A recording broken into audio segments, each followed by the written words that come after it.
மழையால் பாதிக்கப்பட்ட வெள்ளம் சூழ்ந்திருக்கிற வெள்ளம் புகுந்த வீடுகளுக்கு 2000 ரூபாய். சென்னையிலே புயல் வெள்ளத்தால் பாதிக்கப்பட்டிருக்கிற அனைவருக்கும் 6000 ரூபாய். எவ்வளவு? 6000. சென்னையில் நம்ம கொடுத்ததே குறை சொல்லல, கொடு. மக்கள் பணம், பாதிக்கப்பட்டிருக்கிறார்கள், கஷ்டத்தில் இருக்கிறார்கள், கொடு. 6000 10,000 கூட கொடு, நாங்கள் வரவேற்கிறோம்.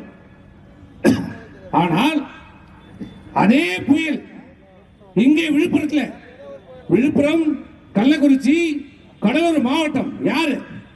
முழுக்க முழுக்க விவசாயத்தை நம்பி இருக்கிற விவசாயிகள் நிறைந்த மாவட்டம், தாழ்த்தப்பட்ட மக்கள் வசிக்கிற மாவட்டம், மிகவும் பிற்படுத்தப்பட்ட மக்கள் வசிக்கிற மாவட்டம்.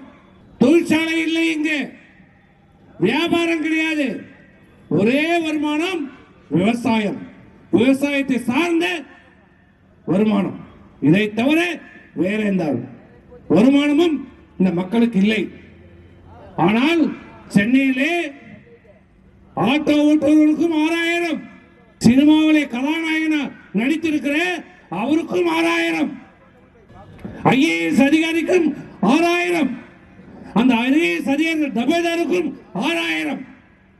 ஆனால் இங்கே விழுப்புரத்தில் பாதிக்கப்பட்ட சாதாரண ஏழை கூலி தொழிலாளி விவசாயிக்கு தாழ்த்தப்பட்டவர்களுக்கும் மிகவும் பிற்படுத்தப்பட்ட மக்களுக்கு 2000. ஒரு கண்ணில் வெண்ண, ஒரு கண்ணில் சுண்ணாம்பு. இன்னும் மெட்ராஸ்ல மட்டும் 2 ஓட்டா? அவர்களுக்கும் 1 ஓட்டு தான், எங்களுக்கும் 1 ஓட்டு தான்.